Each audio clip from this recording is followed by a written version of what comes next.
presentasikan aja tentang sedikit informasi tentang Kanaan. Nah, jadi pertama-tama ini sekolah Kanaan ini daerah dengan segudang prestasi. Jadi di mana kita walaupun tinggal di daerah ini, kita masih bisa mengembangkan prestasi kita. Dari mana? Ya, kita ikutin lomba-lomba olimpiade online dan tentunya itu gratis. Nah, dari prestasi ini juga kita tentunya didukung dari guru-guru. Di mana guru-guru di Kanaan ini selalu mengingatkan kita ada lomba-lomba baru yang bisa kita ikutin. Nah, disitu juga sehingga kita bisa meraih lebih dari 100 sertifikat dalam satu masa tahun ajaran. Nah, selanjutnya untuk kurikulum merdeka di Kanaan ini tentunya sudah melaksanakan kurikulum merdeka. Jadi kita juga sudah mengaplikasikan P5 ini secara kreatif dan juga tentunya menyenangkan. Jadi contohnya itu seperti proyek P5 kita sebelumnya, yaitu tema kewirausahaan. Nah, di sana kita disuruh untuk membuat suatu barang kayak tote bag ataupun paper bag yang bisa kami jualkan. Nah, di sana kita harus berpikir untuk kayak bagaimana caranya biar tote bag ini bisa menarik perhatian pembeli gitu. Dan jadi dari P5 ini juga dapat mengembangkan bakat peminat siswa-siswa lainnya. Setelah ini.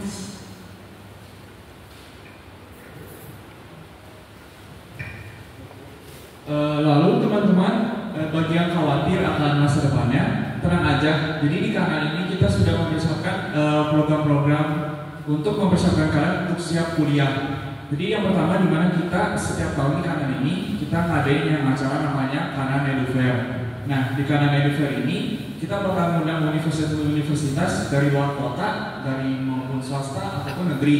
Nah, nanti mereka bakal datang ke sana di Kanaan.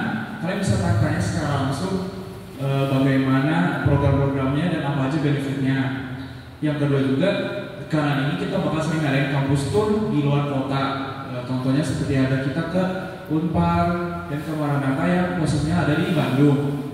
Lalu kita juga bakal ngadain yang namanya tes bakat minat. Jadi mungkin kalian masih bingung kalian minatnya apa, kalian bisa tes supaya kalian bisa mengenal diri kalian lebih jauh.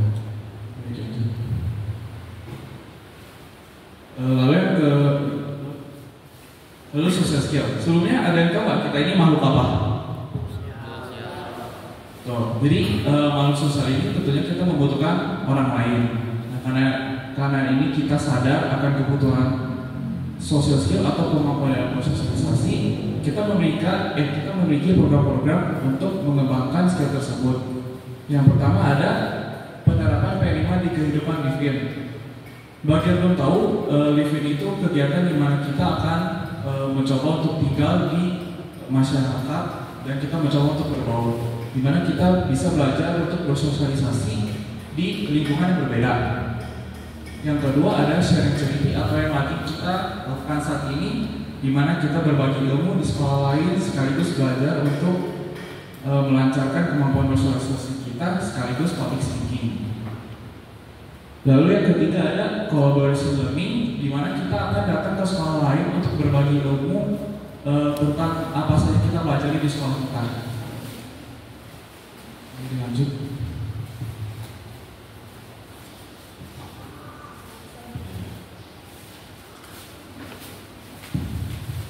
Nah, selanjutnya, apakah program Kanaan saja di sana-sana saja? Tentunya tidak. Jadi di Kanaan ini kita memiliki beberapa program, seperti contohnya pengembangan bahasa. Nah, di pengembangan bahasa Inggris ini kita pembelajarannya sudah menggunakan buku Cambridge, dan juga di Kanaan ini juga memberikan kita kayak persiapan untuk mengerjakan tes IELTS ataupun TOEFL. Jadi kita nggak bakal kaget ketika kita kerjain tes tersebut. Terus juga di bahasa Inggris ini kita juga meraih ada prestasi di spelling bee dan juga lomba debat. Nah, selanjutnya juga ada dari pengembangan bahasa Mandarin, di mana kita buku Mandarin itu menggunakan buku HSK. Nah, HSK itu jadi kayak tes internasional di China. Nah, di situ jadi kita bisa belajar dulu gimana cara mengerjain tes tersebut. Jadi kita bisa lebih paham buat mengerjain tesnya. Nah, selanjutnya juga ada pengembangan bahasa Sunda dan juga Indonesia tentunya.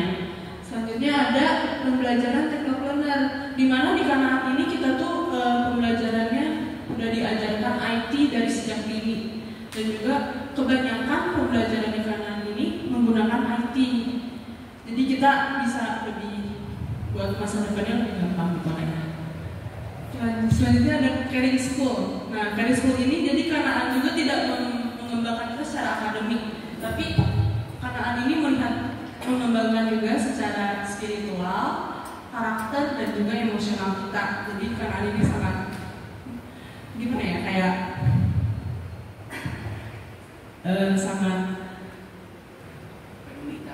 sangat peduli terhadap kita semua.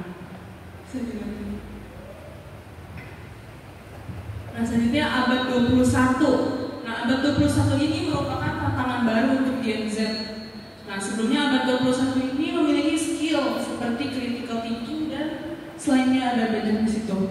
Nah, contohnya seperti critical thinking ini, di kanan ini kita udah nggak ada kayak soal-soal definisi-definisi. Jadi kebanyakan kita diberikan soal-soal kanan itu yang hot. Jadi kita harus perlu berpikir kritis buat menjawabnya. Jadi terkadang tuh soalnya tuh cuma sedikit, tapi jawabannya itu bisa panjang banget jawabannya. Jadi ya kita harus berpikir. Sama creativity itu seperti project kelima yang sebelumnya tadi sudah dikatakan, yang menekankan kewirausahaan. Nah itu kan kita juga membutuhkan kreativitas untuk membuat suatu barang tersebut. Bisa dilanjut. Karena Cianjur SRA, bagi yang belum tahu, SRA itu adalah sekolah ramah anak. Sekolah ramah anak itu adalah lembaga yang memiliki tujuan untuk melindungi hak anak-anak supaya dapat belajar dengan baik. Nah, di Kanaan ini kita sudah bekerja sama dengan SRA dan kita sudah tersertifikasi sebagai sekolah yang ramah anak. Di mana kita juga sudah menerapkan gerakan Say No to Bullying, di mana jika ada yang melakukan bullying tersebut akan mendapatkan hukuman yang setimpal. Boleh lanjut? Lalu kunci kesuksesan sebuah siswa-siswi dalam pembelajarannya yaitu terlibatnya semua pihak, mulai dari orang tua, guru, dan siswa itu sendiri. Nah, di Kanaan ini kita sering ngadain yang namanya seminar orang tua, di mana orang tua siswa-siswi ini bakal datang ke sekolah untuk membagi ilmu mereka, misalnya tentang dunia pekerjaan mereka, bagaimana caranya. Lalu yang kedua juga kita ada seminar alumni. Nah, kebetulan di Kanaan ini kita memiliki koneksi yang cukup baik dengan alumni-alumninya, sehingga alumni kita itu sering datang untuk seminar di sekolah kita. Jadi seminar alumni ini mereka bakal berbagi ilmu mungkin tentang dunia perkuliahan mereka atau dunia pekerjaan juga. Yang ketiga kita ada tutor sebaya murid. Nah, kita juga sering datang ke sekolah-sekolah lain untuk berbagi ilmu yang mungkin bakal berbeda, tetapi kita juga dapat sekaligus belajar cara bersosialisasi dan cara bekerja sama di lingkungan yang berbeda.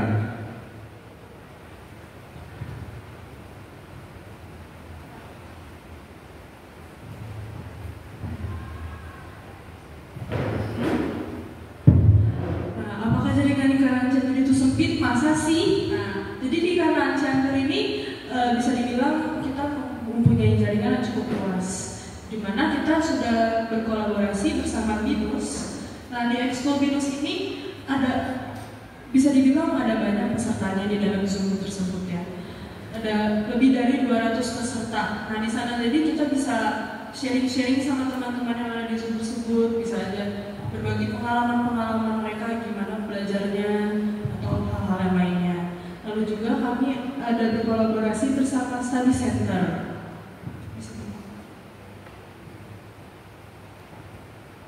Nah, Kanaan juga sudah pergi ke internasional, di mana dari Kanaan Cianjur ini bersama Kanaan Global School itu kita melaksanakan student exchange ke Australia, itu termasuk saya. Nah, jadi kita di sana itu kita jadi bisa tahu kayak gimana sih pembelajaran di sana, kita gimana sih budayanya mereka, cara pembelajarannya itu kayak gimana. Terus jadi kita juga biar bisa memperluas pertemanan kita di sana. Jadi kita sampai sekarang juga masih ada aja yang masih kontak-kontakan sama teman yang di Australia situ.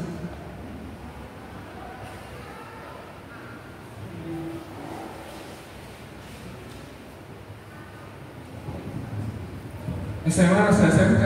Nah, jadi di Kanan ini kita juga ada kegiatan yang namanya internship atau magang. Nah, jadi nanti siswa-siswi dari kelas 12 di Kanan ini mereka bakal dikirim ke beberapa tempat untuk mendapatkan pengalaman bekerja. Contohnya kita ada internship di restoran Volcano, di mana ada siswa yang mencoba menjadi waitress. Nah, dari sana kalian bisa mendapatkan pengalaman-pengalaman bekerja supaya nantinya dapat berguna jika kalian sudah bekerja pada saat waktunya.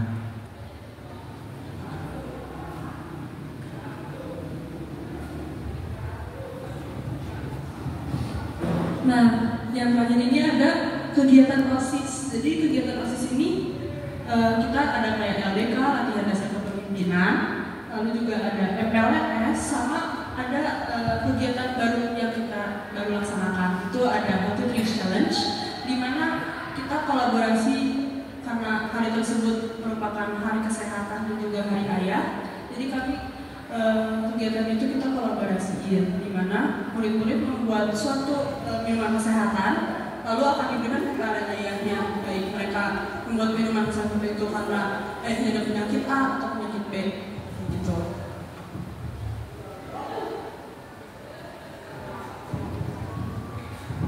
Nah, jadi sekian presentasi untuk mengenalkan sedikit. Terima kasih. Mungkin ada yang ingin bertanya?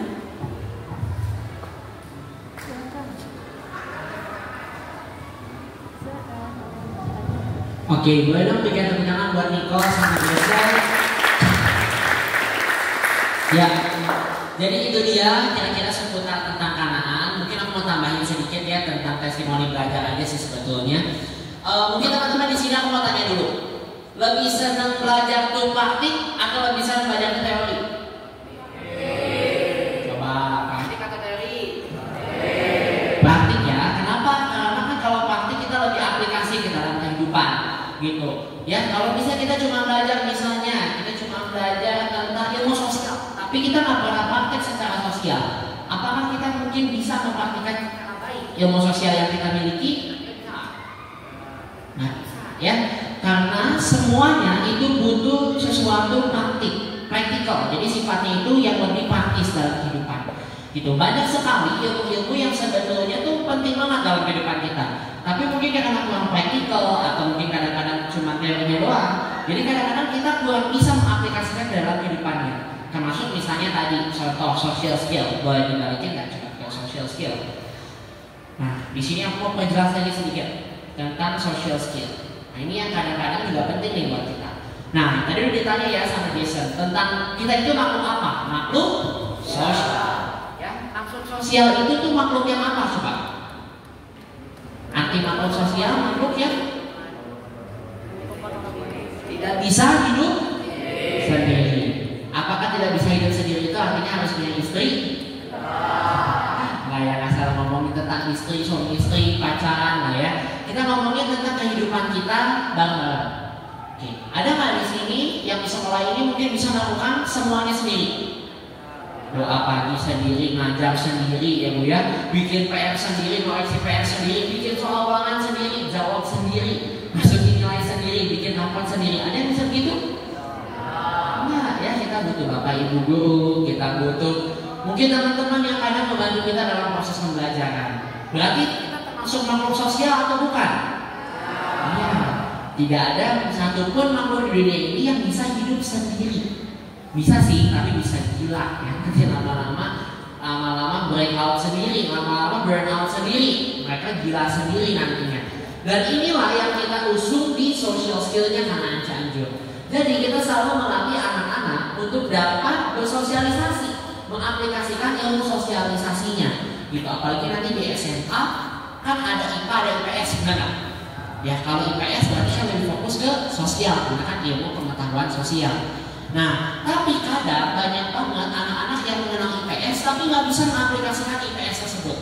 Simpel ada sosiologi.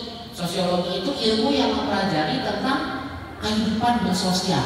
Jadi kehidupan mempelajari tentang gimana sih kehidupan seseorang, gimana sih kebutuhan hidup seseorang, gitu. Itu kita belajar dari sosiologi. Nah, tapi banyak orang yang cuma ngerti doang sama ilmu sosiologi, tapi begitu nanti diterjunkan di masyarakat, nggak ngerti akan aplikasi ilmu sosiologi. Nah, di Kanaan Cianjur Cianjur dipastikan tidak seperti itu karena kita ada P5, kita ada live-in yang tergabung dalam program P5. Ada mungkin ini udah ada yang pernah live-in juga ya Bu ya di sini ya. Jadi live-in itu kita mengenal atau kita belajar untuk bisa hidup bersama orang lain. Kita bersosialisasi dengan orang lain. Kalau di rumah kan mungkin keluar itu lagi gitu ya, ketemu mama, papa, adik, kakak, mungkin ya, nenek, setiap hari ketemu gitu. Gimana kita bisa berlatih ilmu sosial? Karena ilmu sosial itu kita juga ada aspek dimana kita harus bisa mengenal satu dengan lainnya secara cepat. Misalnya nih aku langsung kenalan sama kalian, bisa dekat sama kalian, itu berarti punya ilmu sosial. Nah itu yang kita terapkan di live-in yang P5. Jadi kita datang nih, waktu itu live-in kebetulan di sini juga nih di Pak juga. Nah jadi kita datang, kita live-in gitu ya, kita tinggal sama orang tua baru kita bantu orang tua baru kita gitu. Jadi itu kita benar-benar melatih secara langsung skillnya, gak cuma hanya secara teoritis, gak cuma belajar tuh di kelas. Dan ini fakta sedikit bahwa anak-anak itu belajarnya 70% mungkin luar kelas, 30% dalam kelas. Jadi kita tuh banyak banget aktivitas keluar, kita tuh kegiatan banyak banget. Ya mungkin teman-teman di sini lebih capek belajar atau lebih capek keluarnya kalau ditanya gitu ya. Lebih capek keluarnya. Karena kita banyak banget aktivitas luar, kita tuh banyak banget explore keluar kelas gitu ya. Misalnya contoh kita banyak banget kunjungan kampus gitu ya. Kita banyak banget pembelajaran ke museum misalnya dan lain sebagainya. Itu yang membuat aku itu rasa belajar di kampus itu benar-benar senang banget gitu. Dan apa yang akan aku mungkin hari ini bagikan juga salah satu gambaran dari metode belajar dari Kanaan Cianjur, yaitu learning by the experimental. Jadi learning based experimental. Jadi experimental based learning ya. Jadi kita belajar dari basisnya eksperimen dulu.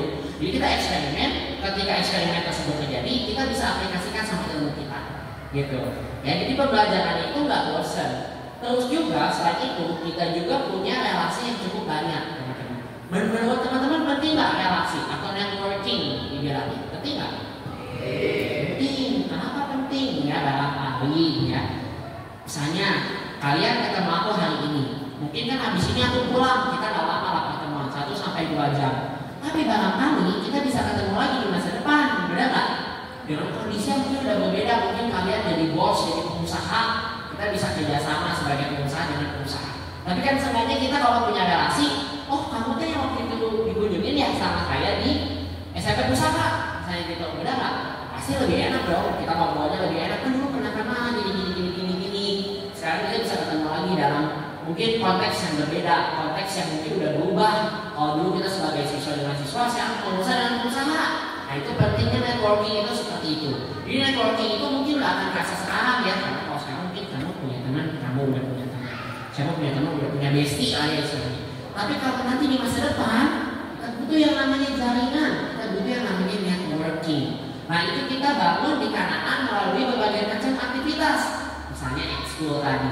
Meskipun mungkin memang cenderung sedikit ya kalau dari murid, gitu ya kita nggak terlalu banyak. Tapi kalau disebut pertemanannya jadi sedikit, gimana? Enggak gitu. Jadi kita ada kunjungan ke sekolah sesama SMA. Kita bisa tukar-tukaran tuh ya, kita bisa berkirim gitu ya antar teman di SMA lain, atau juga mungkin antar teman-teman seperti ini. Nah ya. Kalau teman-teman juga nanti mau minta nomor kita antara kita berempat, it's very welcome ya. Boleh banget gitu untuk kita nanti bisa sama-sama mengenal. Tapi kalau teman-teman juga mau tanya sesuatu, ya kita sangat terbuka untuk itu gitu. Dan ini dia yang disebut sebagai pembangunan networking ataupun jaringan gitu. Nah mungkin itu aja ya testimoni belajar aku sama di Kanaan. Terus juga ketika aku jadi ketua OSIS, banyak banget perkembangan yang aku alami.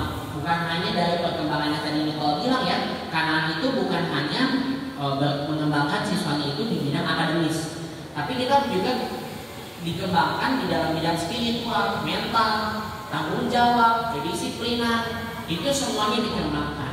Dan itu yang menjadi faktor penting. Terlebih pastinya teman-teman yang dari SMP Pusaka ini udah dikembangkan juga itunya. Jadi nanti begitu masuk Kanaan, kalau mungkin teman-teman nanti berniat untuk bergabung atau ada kesempatan untuk bergabung bersama kami di Kanaan, pasti lebih mudah untuk kami untuk mengembangkan teman-teman. Karena aku lihat nih ya teman-teman semuanya udah hebat-hebat banget, udah 2 jempol. Nanti masuk Kanaan tinggal dikasih lagi 2 jempol kaki. Jadi 4 gitu jempolnya ya. Ini jelas gini. Oke, mungkin ada yang mau bertanya dulu tentang Kanaan Cianjur, atau mungkin ya Pak seputar Kanaan tuh nggak apa-apa. Mungkin gimana pembelajarannya? Mungkin kalau nggak, aku lebih cocok IPA atau IPS saya Pak. Ada yang mau tanya? Ada sedikit hadiah dari kita? Ada yang mau tanya mungkin?